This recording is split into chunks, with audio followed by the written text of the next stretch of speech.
Graça e paz a todos.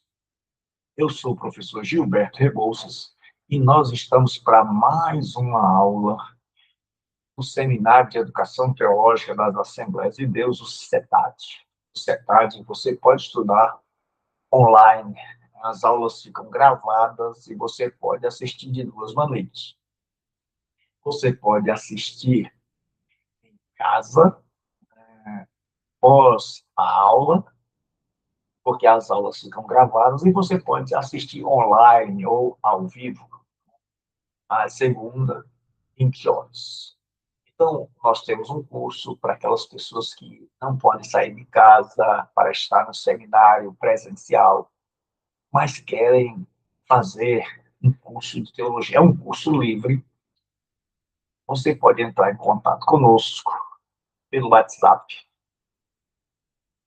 85, que é de Fortaleza, 8938 8938-0246, 8938-0246. Então, entre em contato, pergunte como é, e nós estaremos à disposição para ajudar você a estudar a palavra do Senhor e, consequentemente, conhecer sua vontade. Nós estamos estudando escatologia, a doutrina das últimas coisas. Na semana passada, nós iniciamos a segunda vinda de Cristo em relação à ressurreição. Nós temos abordado da seguinte maneira: nós fazemos uma análise teológica das correntes de interpretação e colocamos ali as posições, os argumentos, e depois nós entramos, propriamente dito, no estudo daquela doutrina, daquele ensinamento bíblico. Então, hoje nós vamos falar sobre a natureza da ressurreição. Como essa ressurreição vai ser? Então, nós vamos ler o texto de Romanos 8:11, que diz assim: se em vós habita o Espírito daquele Pai que ressuscitou a Jesus dentre os mortos, esse mesmo que ressuscitou a Jesus dentre os mortos, vivificará também o vosso corpo mortal. Vivificará também o vosso corpo mortal por meio do seu Espírito.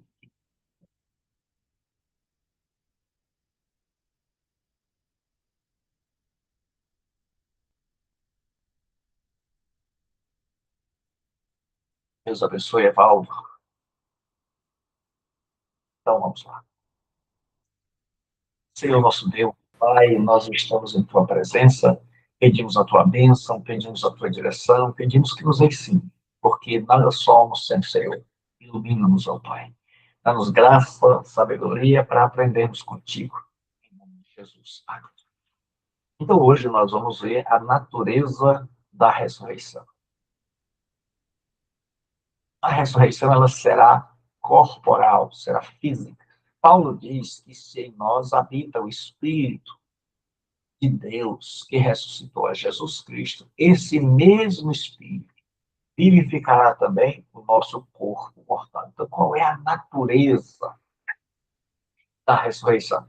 O que a Bíblia ensina é que a ressurreição será corporal, não será apenas uma ressurreição espiritual, mas a ressurreição de que trata a Bíblia é uma ressurreição do corpo, é uma ressurreição física. Agora nós vamos ver que a ressurreição ela é obra do Deus triuno, Pai, Filho e Espírito Santo. Nós vamos ver que a ressurreição é uma ação de Deus Pai. A ressurreição, ela é uma ação do Pai, Filho e Espírito Santo.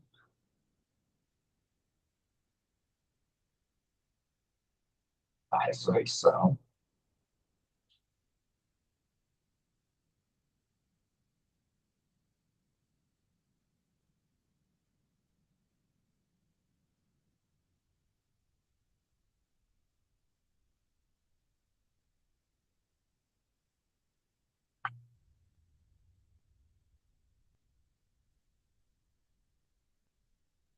é ação,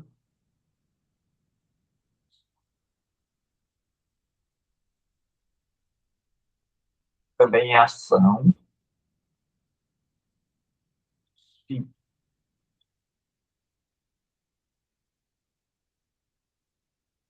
também é ação do Deus Santo.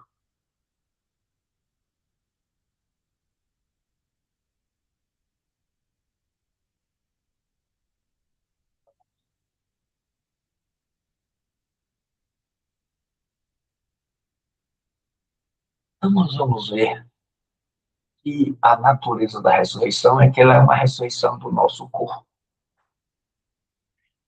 É uma ressurreição que é obra do Pai, do Filho e do Espírito Santo. Deus aqui é o Pai, ressuscitou o Senhor e também nos ressuscitará a nós pelo seu poder. É o que diz a primeira carta de Paulo aos Coríntios. Paulo nos diz que Deus participará da ressurreição. Mas não apenas Deus o Pai, também Deus o Filho. A ressurreição é uma ação, Deus Filho. E a vontade de quem me enviou é esta, que nenhum que eu que nenhum eu perca de todos os que me deu. Pelo contrário, eu ressuscitarei no último dia.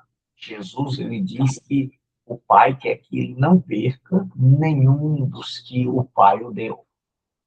E Jesus diz que todos estes que foram dados a ele pelo Pai serão ressuscitados por ele, Jesus, no último dia.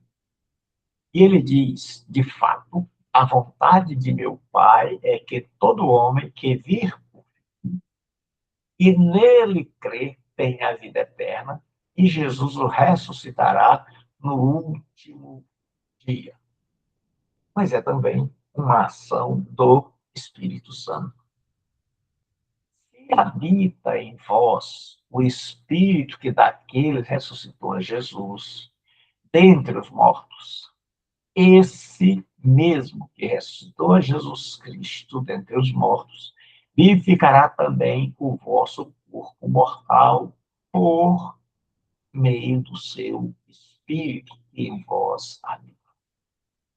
Então, o ensinamento bíblico, escriturístico, é que a ressurreição será uma ressurreição física do corpo, que ela será uma ação da Trindade, ela será efetuada pelo Pai, pelo Filho e pelo Espírito Santo.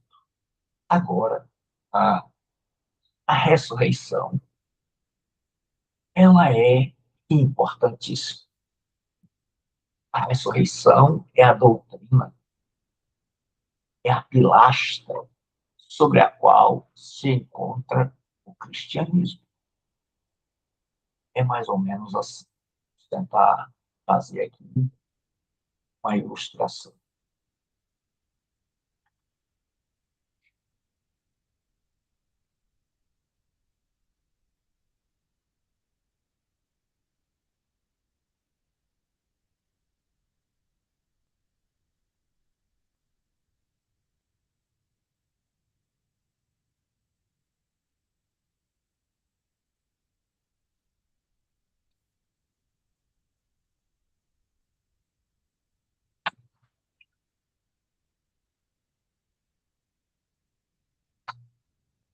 A ressurreição, principalmente a ressurreição do Cristo, é a inicial, é a pilastra, e suporta como Cristo.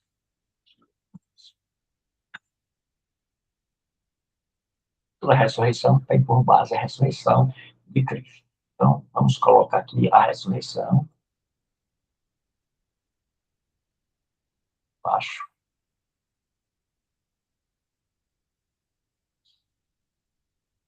E vamos colocar aqui cristianismo.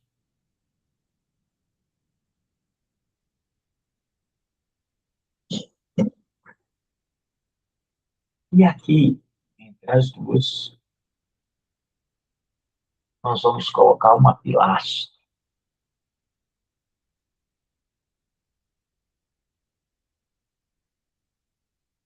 Uma coluna.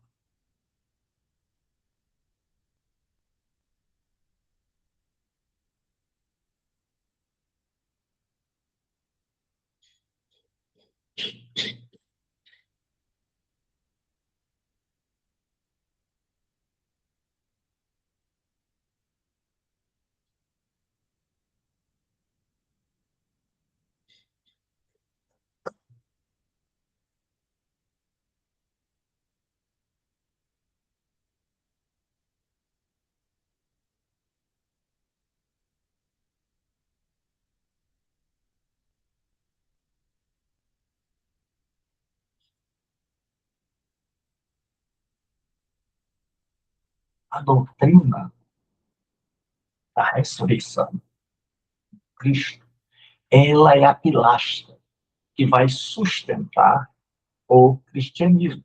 Então, se nós tirarmos o Cristo, a ressurreição, não existe mais cristianismo.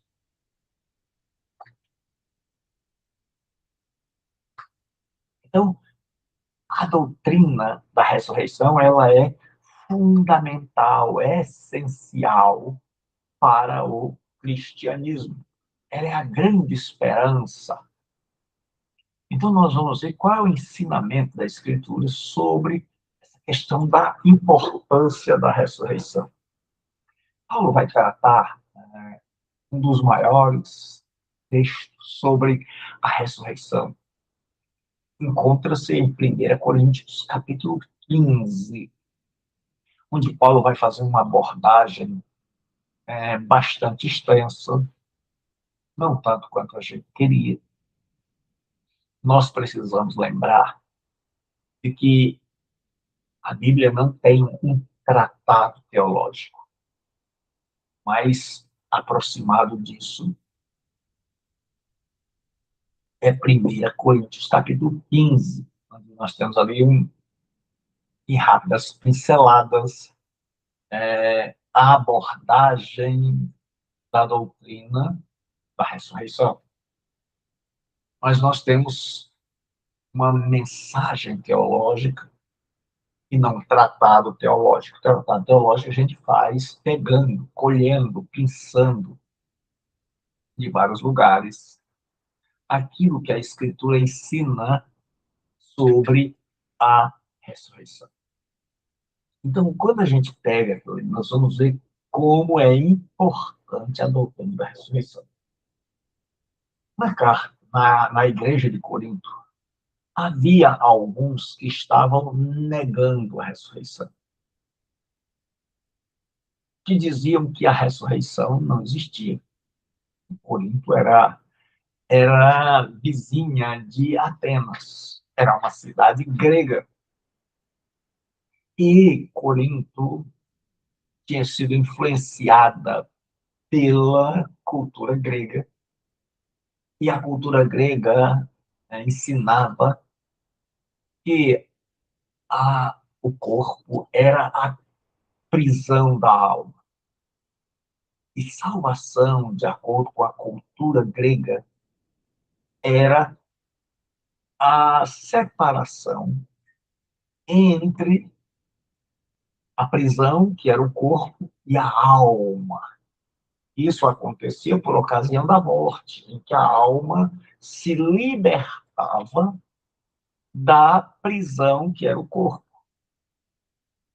Então, na cultura grega, falar de ressurreição, voltar ao corpo, era algo que era loucura, era algo que não fazia sentido.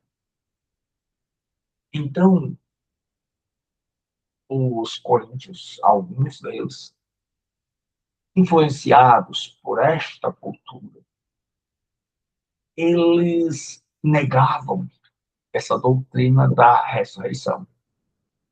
É tanto que Paulo ele recebe a oportunidade lá em Atenas, no Areópago, em Colina de Marte, era um espaço para você poder filosofar. Paulo recebe a oportunidade de explicar sua fé, que eles entendiam como uma nova filosofia. E Paulo fala, eles estão ouvindo. Mas quando Paulo fala da ressurreição, Paulo fala de ressurreição, o que acontece, o povo não aguenta mais. Isso é demais para a mente grega. E eles dizem acerca disso, te ouviremos mais tarde. Ou seja, acabou, seu tempo esgotou, não temos mais condição de te ouvir, isso é demais para nós. Então, uma vez que nós estamos agora vendo o contexto, eles não admitiam a ideia de ressurreição, era absurda para eles. Então, o povo começou a negar alguns destes, começaram a negar coisas. E aí Paulo escreve a carta, e ele vai mostrar a importância da ressurreição, da doutrina da ressurreição. Ele vai falar da importância tremenda para o cristianismo, da doutrina da ressurreição. E ele vai abordar ali vários pontos sobre essa doutrina, sobre por que ela é tão importante. Então, ele vai nos dizer o seguinte: a primeira coisa que ele vai nos dizer, que ele vai abordar, mostrando que não dá para negar que não há cristianismo sem a doutrina da ressurreição. Ele vai nos dizer que, se negarmos a ressurreição, a pregação e a fé se tornam destituídas de valor. Se negarmos a ressurreição,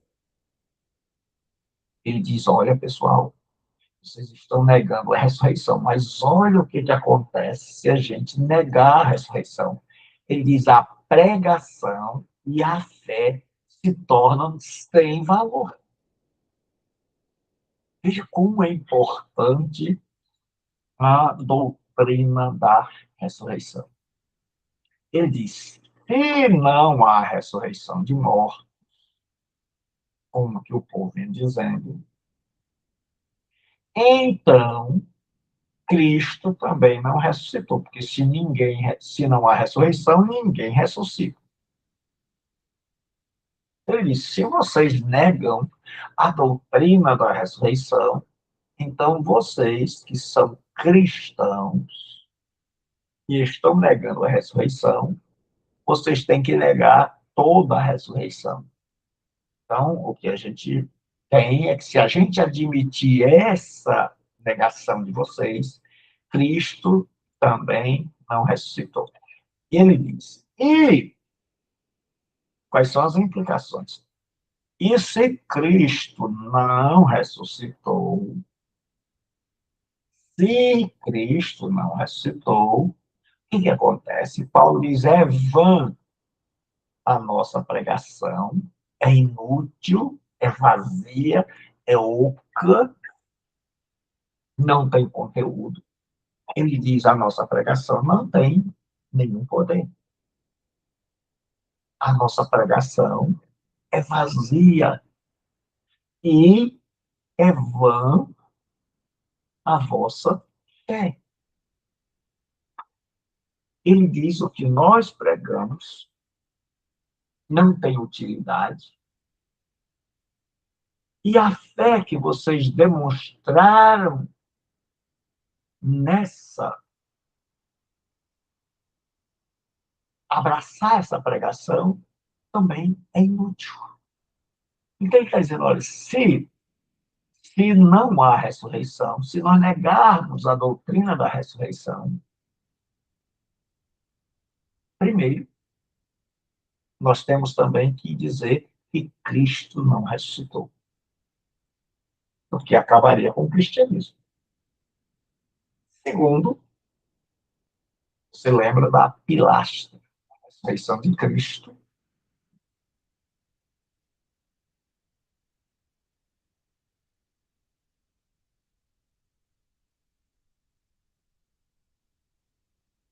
Vamos só fazer aqui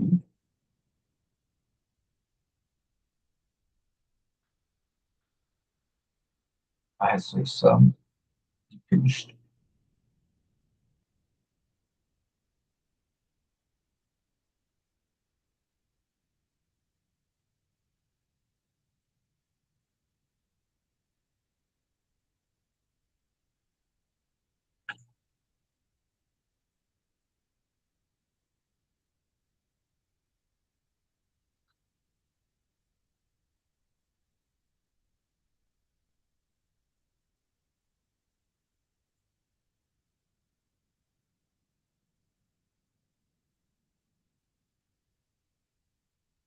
Ela é a pilastra,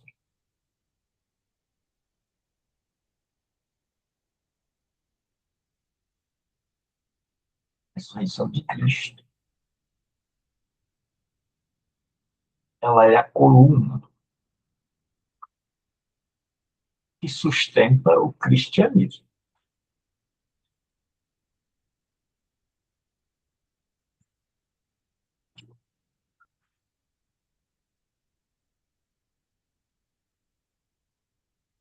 Então, só existe cristianismo,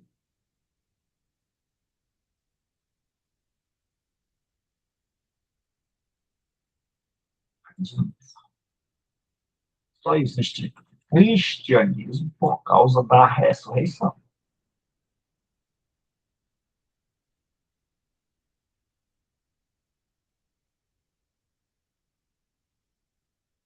Só existe cristianismo por conta da ressurreição.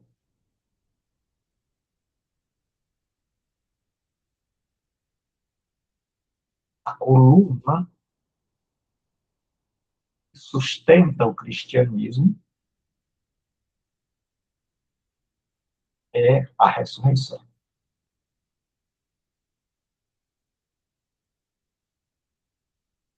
A ressurreição de Cristo. Todo o cristianismo depende da ressurreição de Cristo. E Paulo diz o seguinte: como é importante, começa com a ressurreição de Cristo e vai terminar com a nossa. Se não há ressurreição, se vocês negarem, se nós negarmos a ressurreição, a doutrina da ressurreição, ele diz, então, Cristo não ressuscitou. Então, Cristo não ressuscitou. Ele diz, e se Cristo não ressuscitou, é vã a nossa pregação, que nada adianta falar de um Cristo que não ressuscitou, dizendo que ele ressuscitou.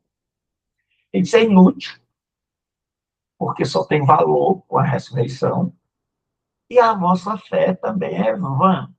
Então, se tirarmos a ressurreição de Cristo, ela é a pilastra que sustenta o cristianismo. Se nós tirarmos a ressurreição de Cristo, o que acontece? Tudo vai desabar. Então, Paulo mostra para nós o como é importante nós crermos e ensinarmos a doutrina da ressurreição. Como nós já dissemos, nós fazemos uma análise teológica, nós falamos sobre a vinda de Cristo, fizemos uma análise teológica das principais interpretações pré-tribulacionistas, que Jesus vem antes da tribulação, mesotribulacionista, ou que Jesus vem no meio da tribulação, e pós-tribulacionista, que Jesus vem depois da tribulação, no final da tribulação. Colocamos os argumentos e depois nós falamos sobre a vinda de Cristo. Falando dessa vinda em relação à tribulação. Falamos da vinda de Jesus, depois dessa análise teológica. Falamos também sobre a ressurreição, a análise teológica sobre a ressurreição, sobre aqueles que, como creem a respeito do modo da ressurreição, os pré-milenistas, os amilenistas. E nós vimos essa análise teológica. Depois nós estamos abordando agora a questão da ressurreição. Então, sempre é nosso costume, foi a maneira que nós pensamos para ensinarmos esta matéria tão difícil, que é tão debatida, e que nós jamais temos a audácia de dizer que nós somos os verdadeiros internos, que nós somos os donos da verdade. Não. O nosso objetivo é colocarmos as correntes interpretativas, sujeitarmos, colocarmos a argumentação de cada um, como pensa cada um, depois sujeitarmos estas propostas ao ensino geral das Escrituras.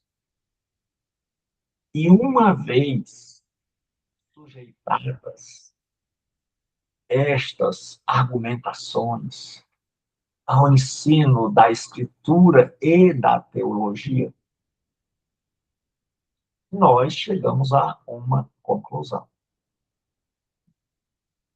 de que caminho tomar, sabendo que nós não somos os donos da verdade e que em escatologia, que é algo que ainda é futuro, nós não podemos ser dogmáticos.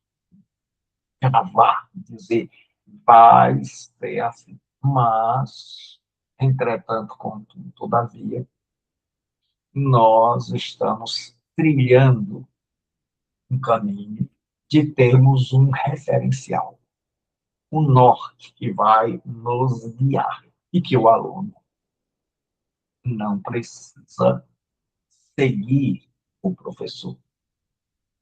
Porque todos nós, quando estudamos teologia, e mais precisamente aquela parte da teologia que lida com as questões futuras, a escatologia. Quando nós nos convertemos, nós já recebemos como herança uma interpretação, uma linha de interpretação. Se nós somos pentecostais, nós vamos ser pré-tribulacionista, pré-milenista, que eu ainda pretendo ensinar sobre isso. Né? E o que acontece? Nós recebemos, se nós somos presbiterianos, nós já somos amilenistas. Se batista, geralmente, o batista geralmente, não todos, ele é pós-tribulacionista e pré-milenista. O presbiteriano também, ele é pós-tribulacionista e amilenista. Então, nós vamos ver isso aí, fazer um gráfico. para ver como é que é isso. Então, o que, que acontece? Nós estamos no norte, estudando isso com calma. E aqui eu quero abrir um parênteses para pedir aos alunos. Eu estou sentindo a falta da participação, do retorno, que a gente chama de feedback dos alunos. Mesmo que você não esteja em dia com a sua mensalidade, não se preocupe, isso nunca vai fazer a diferença para mim. O que mais importa aqui nesse curso é você, aluno. Eu gosto, já fiz uma pergunta, se vocês querem que mude o horário, o dia, para que os alunos possam participar. Mas o feedback que eu estou pedindo e sentindo a falta é a participação dos alunos após assistirem às aulas, para que eles digam, tem um amigo aqui, o Evaldo, nosso pastor, que é um dos que ainda pergunta, que ainda lança seus questionamentos, suas dúvidas. E nós gostaríamos que os alunos, mesmo que não estejam assistindo online, ao vivo, mas que, graças a Deus, estão assistindo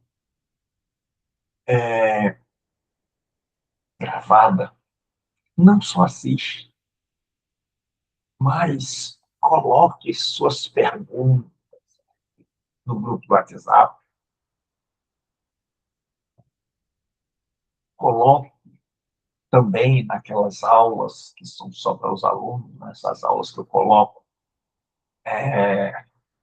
que só o aluno tem acesso, coloque lá no grupo quais são as suas perguntas,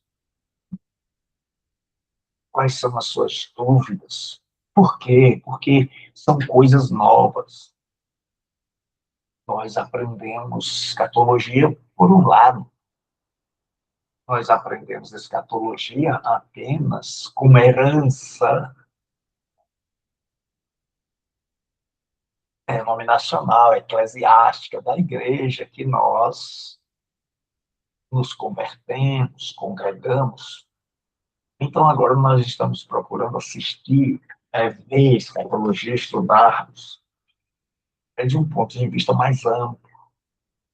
Então, eu gostaria de saber como você está vendo, é por isso que eu não coloquei, depois da análise teológica,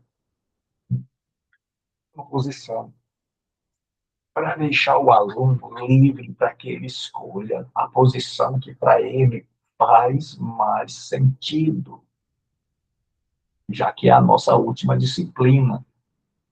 O aluno já deverá ter condições de examinar a escritura e saber, vendo os dois lados, quais são as posições que mais fazem sentido, sabendo também que, como uma situação é algo novo, que nem sempre isso vai fazer sentido para nós agora. Tem coisas que demoram para que a gente possa digerir, para que a gente possa assimilar, comparar, fazer exegese e ter a nossa posição. A gente já tem uma posição. Isso aconteceu comigo, acontece com todo mundo. É difícil para a gente compreender outras coisas. Por exemplo, é difícil a gente compreender, por exemplo, que nós aprendemos que existe um arrebatamento. Vamos aqui um pouco dar um exemplo.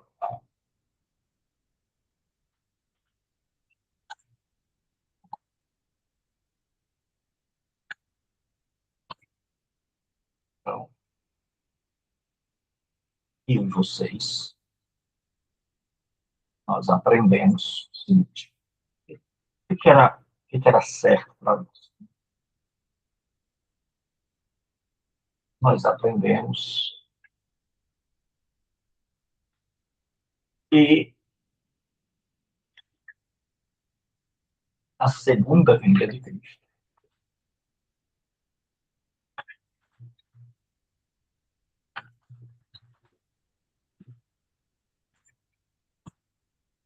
foi que nós, eu e vocês, aprendemos sobre a segunda vinda de Cristo. Então, como bons pentecostais, nós aprendemos que Jesus viria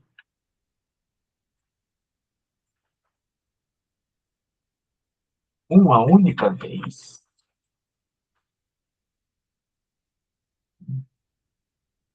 em duas etapas. Ele viria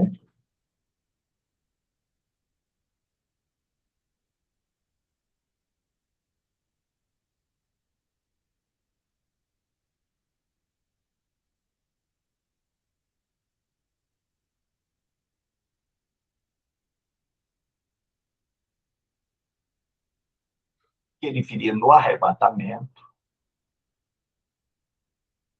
e ele viria 7 anos depois. No arrebatamento ele levaria a sua igreja e 7 anos depois ele estaria com a sua igreja no céu e viria à terra para governar. Foi isso que nós aprendemos. Era essa o nosso ensino. Não quer dizer que essa era a proposta que nós sabíamos, que nos foi ensinada.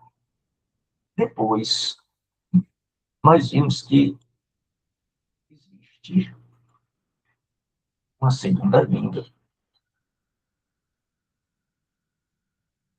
e arrebatamento e revelação não existe isso.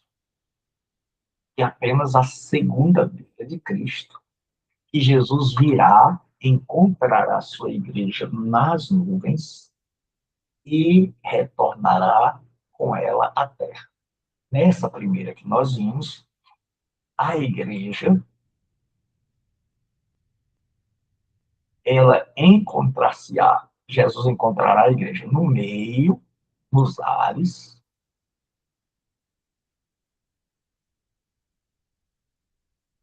e levará a igreja para o céu.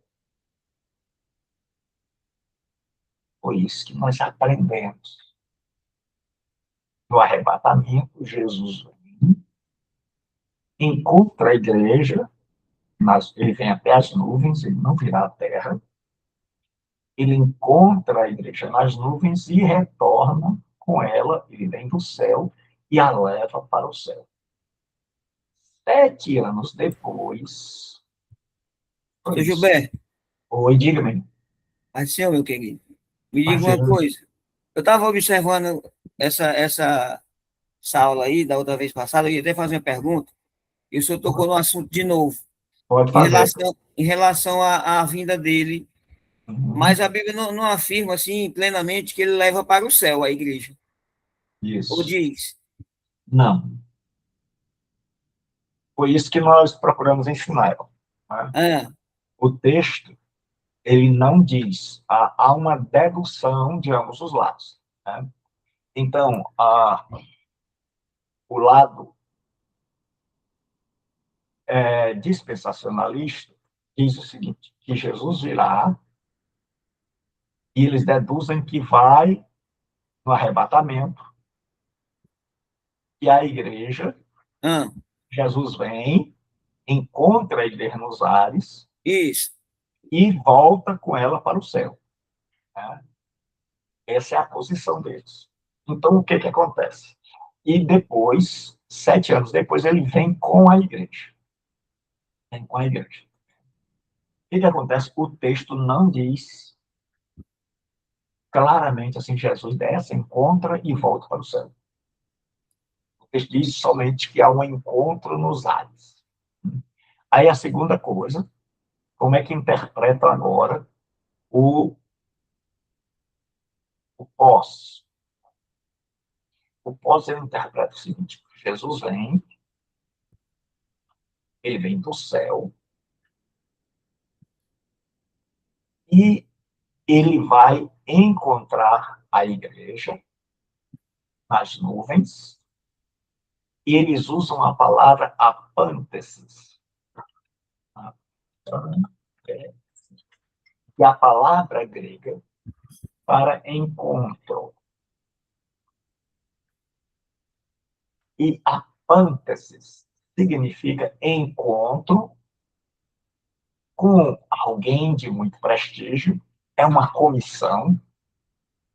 Nós vimos, era assim no mundo de Paulo, era alguém que vem chegando numa cidade, geralmente um rei, um dignatário, e saía da cidade um grupo para encontrá-lo aqui, e depois os dois voltavam para a cidade. Esse grupo, juntamente com o rei, com o general, então essa palavra apântasis, que é traduzida por encontro, ela era isso, era alguém. Aí há dois textos no Novo Testamento onde se usa fora disso apântasis, que é, aqui os alunos têm que entender a digressão, que é a saída do assunto da ressurreição, para dar um exemplo. Então, o que que acontece? Paulo, quando ele chegou em Roma, ele era um teólogo esperado pela igreja, e os irmãos saem à praça, saem de Roma, vão até a praça das Três Vendas e de Apio para encontrarem com Paulo. Então, eles saem de Roma aqui, vão até a praça, saem de suas casas, vão até a praça, encontram o apóstolo Paulo e voltam juntos para Roma. Eles não vão para outro lugar. O outro texto é das virgens. Elas vão encontrar o esposo, o noivo, e voltam com ele para a casa da noiva, para pegar a noiva, para daí sair no cortejo para a casa do noivo. Então, eles dizem que Jesus virá até os ares, levará, encontrará com a igreja, e Jesus e a igreja voltarão para governar na terra. Esse é o ensino do pós-tribulacionismo. Deu para entender, Val? Deu sim. Então, o pós-tribulacionismo diz: o texto não diz, como Evaldo disse, o texto não diz que Jesus vai levar a igreja para o céu.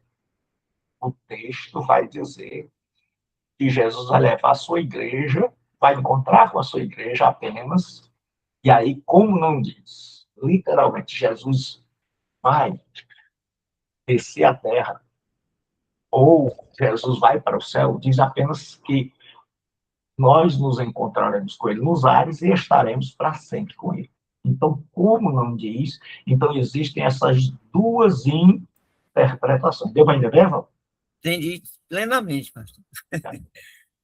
Obrigado. Nada, eu só que aqui estamos aqui para poder explicar, tentar explicar. Então, vamos lá.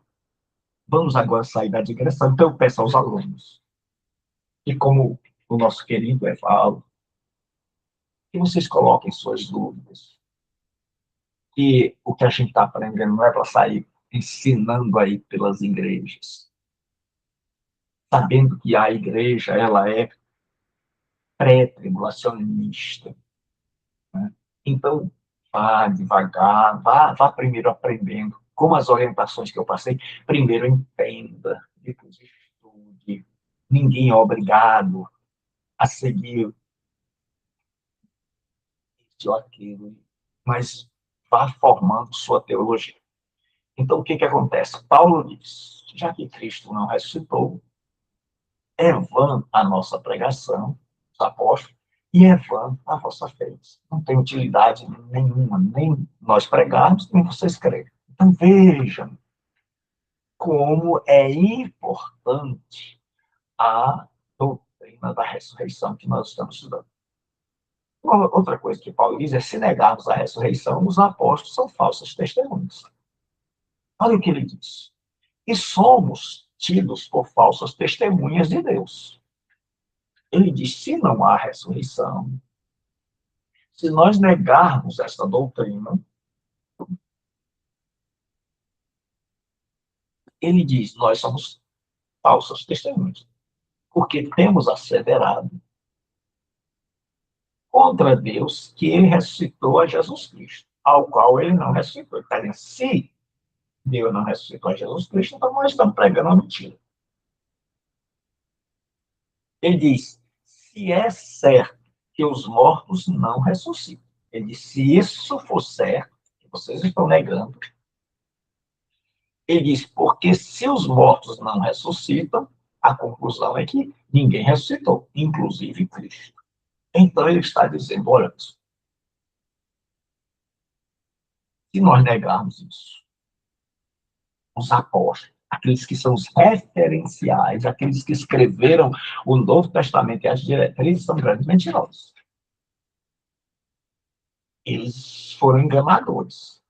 Ele diz: se negarmos a doutrina da ressurreição, a fé é inútil e nossos pecados não foram apagados. Ou seja, continuamos no pecado, caminhamos para a perdição.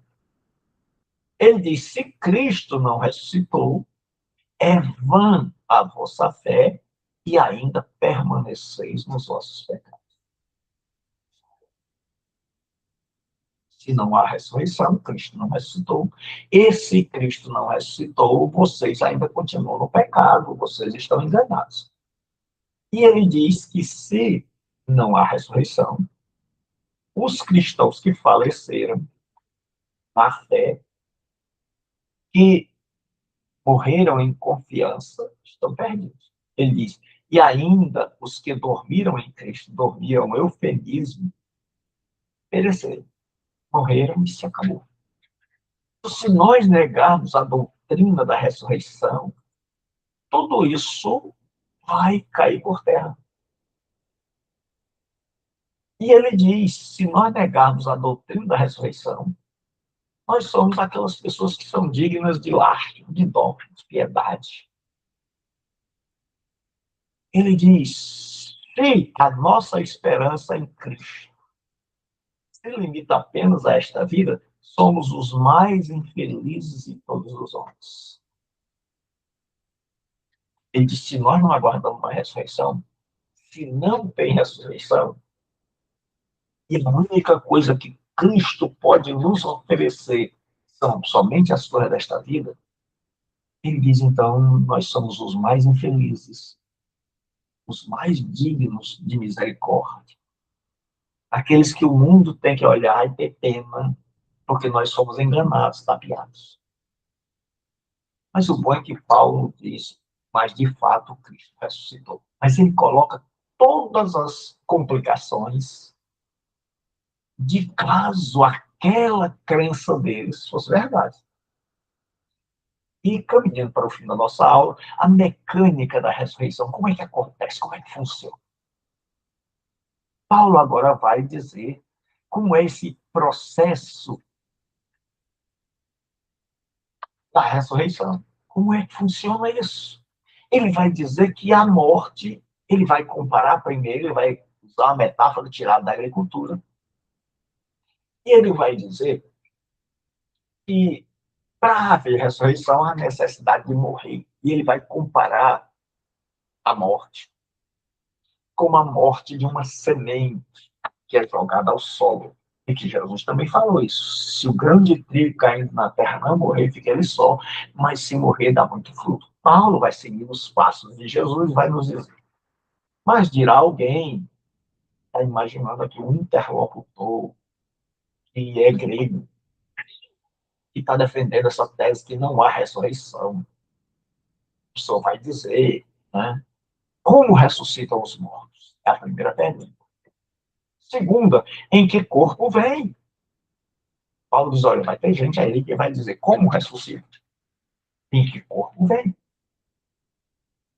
Aí Paulo diz: insensatos.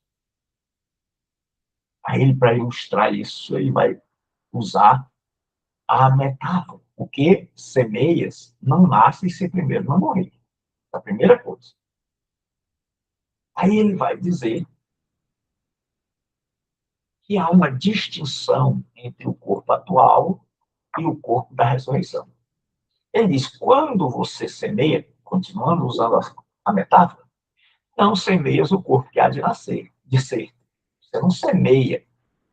Quando você planta uma semente, não vai ser a árvore que ela vai se tornar, mas o simples grão. Então ele quer dizer com isso, quando você sepulta um corpo, não é aquele corpo daquele jeito, com aquelas limitações, que vai ressuscitar.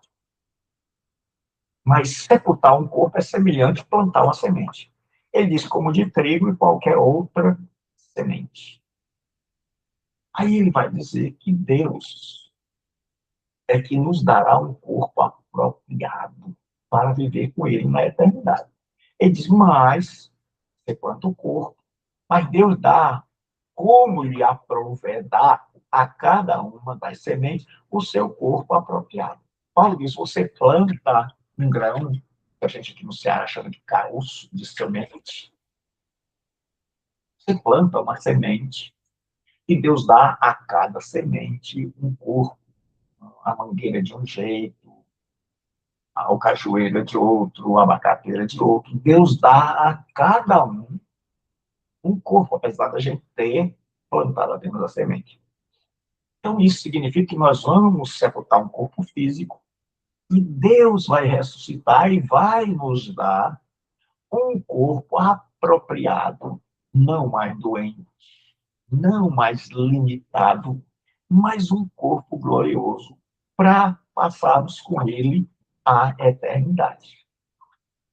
E ele diz que esse corpo que vai ressuscitar é infinitamente superior.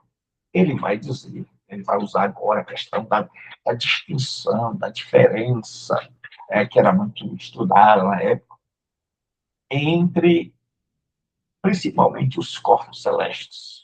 Eu sabia do Sol, das estrelas. Então, eles fazem distinção desses astros tão gloriosos. Ele assim, começa pela carne. Nem toda a carne é a mesma.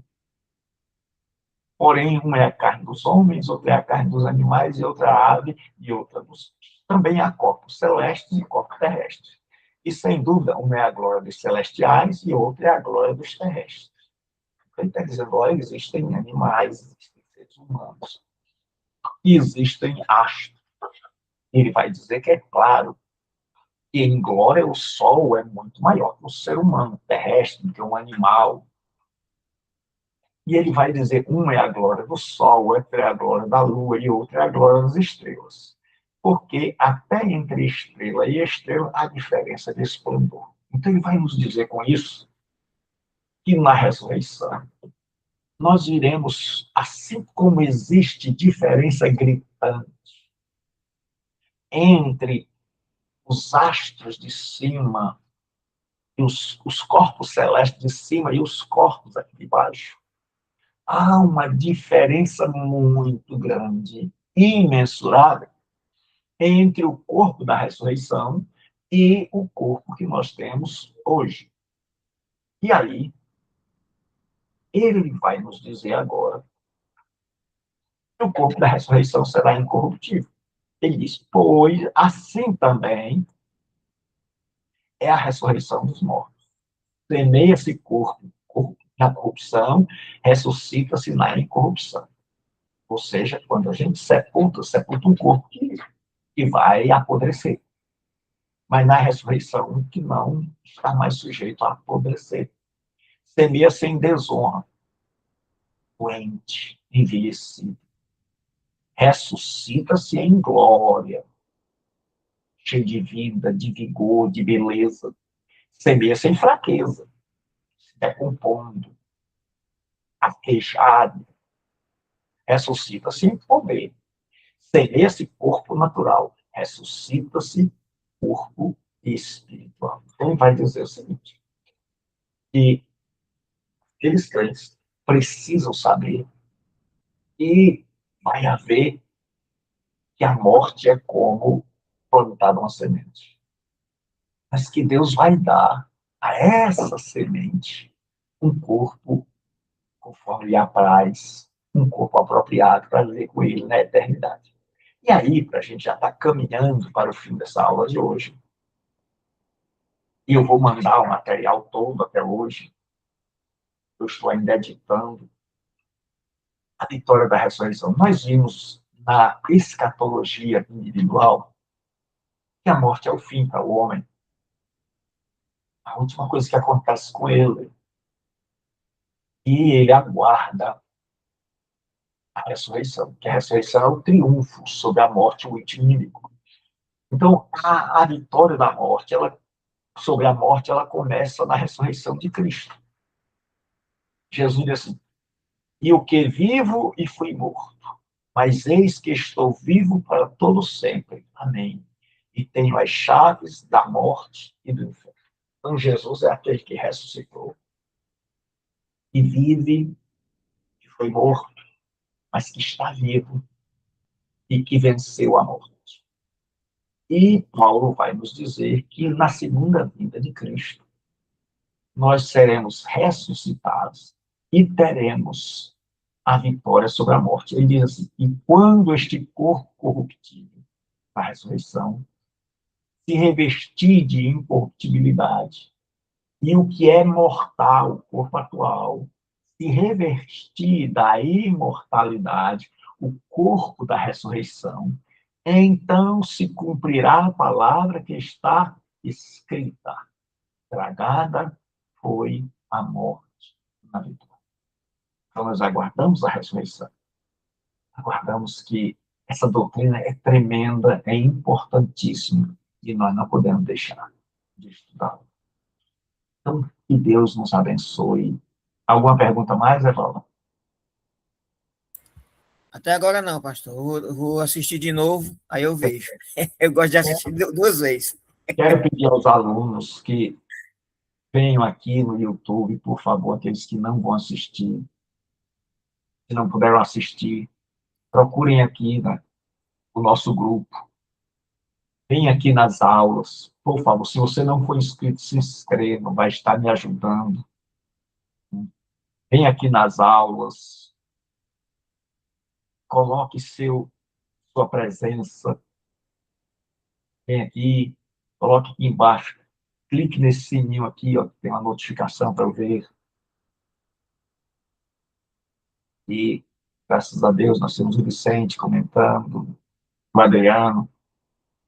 Então, cliquem aqui nesse like, aqui em gostei, meu like, e aqui faça seu comentário de presença, coloque seu nome, como nós temos aqui o Rafael, o Marcos, o Valdemir, o Ivanísio, e tantos outros, o Francisco, né? Então, coloque aqui sua presença e diga se tem um horário de preferência lá no grupo do WhatsApp, o que estão achando, por favor, né? Eu peço que Deus nos abençoe, fique com Deus, até a nossa próxima aula, em nome de Jesus, o Filho de Deus. Boa noite, Evaldo. Deus te abençoe.